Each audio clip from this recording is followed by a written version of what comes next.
कंधार तालुक्यातील घोडज आनंदवाडी बोरीखुर्द जाणाऱ्या रस्त्याचे काम बोगस होत असल्यामुळे लोकांमध्ये संतापाची लाट उसळली आहे। या बोरीखुर्द गावातील या रस्त्यामुळे 5 ते 6 जणांचा बळी गेल्याचे येथील लोकांनी सांगितले। या रस्त्याचे काम 20 वर्षानंतर आल्यामुळे आता तरी रस्ता व्यवस्थित व्हावा अशी या लोकांकडून अपेक्षा व्यक्त केली जात आहे। जर रस्त्याचे काम व्यवस्थित झाले नाही, रस्त्याचे काम जर खराब होत असेल तर आम्ही जिल्हाधिकारी नांदेड या ठिकाणी आमरण उपोषण धरू असा इशारा येथील नागरिकांनी दिला आहे।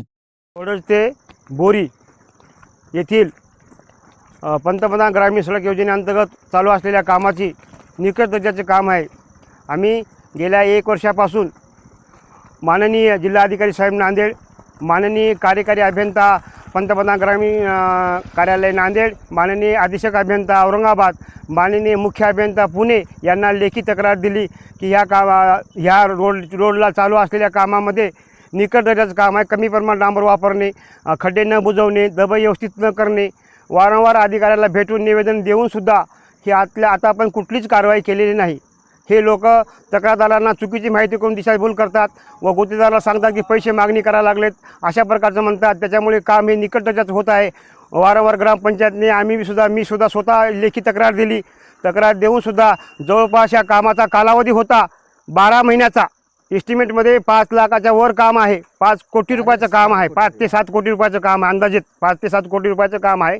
वारंवार तक्रार देऊनसुद्धा त्यांना वरिष्ठांचे समन्वयपत्र येऊनसुद्धा त्यांनी आत्ता पण कुठल्याच प्रकारचा चौकशी अहवाल दिला नाही। माननीय कार्यकारी अभियंता मते साहेबांना माझी विनंती आहे की ह्या कामावर आपण जायमुखार यावं आणि या प्रत्यक्ष कामाची पाहणी करावी आणि जर समजा हे निकट दर्जाचं काम असेल तर त्या गुत्तेदाराकडे कारवाई करण्यात यावी। माननीय नांदेड जिल्ह्याचे कर्तव्यदक्ष जिल्हाधिकारी माननीय राहुल कर्डिले साहेब यांनी या कामाला भेट देऊन या कामाची पाहणी करावी आणि या कामाची जर निकट दर्जाचं काम असेल तर गुत्तेदारावर काळ्या यादीत टाकून त्याच्या कडक कारवाई करावी आणि ह्या तक्रारीशी शहानिशा करण्यासाठी आपले राज्य गुन्हे नियंत्रण विभाग यांच्यामार्फत या कामाची चौकशी झाल्याशिवाय याच्या कामाचं देयक देण्यात येऊ नये एवढी माझी सामाजिक कार्यकर्ता गणेश कांबळे यांची हात जोडून विनंती आहे। आणि संबंधित इथले जे कार्यकारी अभियंता जे आहे, उपअभियंता आहेत मुंडे साहेब, या कामावर येऊन त्यांनी स्वतः जायमुखार हजर राहून हे काम करून घेण्यात यावं। हे गुत्तेदार हा संध्याकाळच्या टाईमला थोडं कमी प्रमाणात डांबर वापरून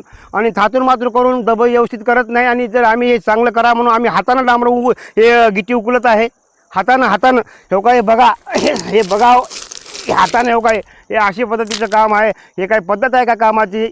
तरी माननीय साहेबांनी याच्यावर कडक कारवाई करून आम्हाला न्याय द्यावा आणि रोड व्यवस्थित करण्यात यावा आणि मुदतीपूर्व करण्यात यावा। जर रोड लवकरात लवकर ह्याची दखल नाही घेतली तर आम्ही सर्व गावकरी व ग्रामपंचायत कार्यालय सदस्य सर्व जिल्हाधिकारी कार्यालयासमोर आमरण उपोषण करण्यात येणार आहे। याची जिल्हाधिकारी साहेबांनी दखल घ्यावी असे आम्ही त्यांना लेखी देणार आहोत। परंतु एक माझी विनंती की आम्ही वारंवार पाठपुरावा करून सुद्धा हे गुत्तेदार जाणून बुजून दुर्लक्ष करत आहे। काम तात्वितात पूर्ण करावं, कारण कार्यकारी अभियंता मते साहेबांनी आम्हाला आश्वासन दिलं होतं की मार्च एंडपर्यंत कोणत्या हालतीत हे काम पूर्ण करू असं लेखी सांगितलं होतं त्यांनी। पण त्यांना विचारणा केली असताना आज उद्या म्हणून जवळपास जानेवारीपर्यंत यायला लागलं। याचा कालावधी संपून 3 वर्षे होत असेल तर कामाला काय अर्थ आहे? त्याचा एस्टिमेट करण्यात फायदा काय आहे? एस्टिमेट 12 महिन्याचं आणि काम 3 वर्ष। अरे याची दुरुस्तीची बिल अजून आलेलं आहे, त्याच्यात दुरुस्ती करा म्हणून असा प्रकार व्हायला याची शासनाने दखल घ्यावी आणि माननीय अधीक्षक अभियंता औरंगाबाद यांनी सुद्धा या कामाच्या संदर्भामध्ये त्यांच्या हद्दीतलं काम असल्यामुळे त्यांनी सुद्धा या गावाला भेट द्यावी आणि संबंधित गुत्तेदारावर कडक कारवाई करावी ही माझी नम्र विनंती आहे।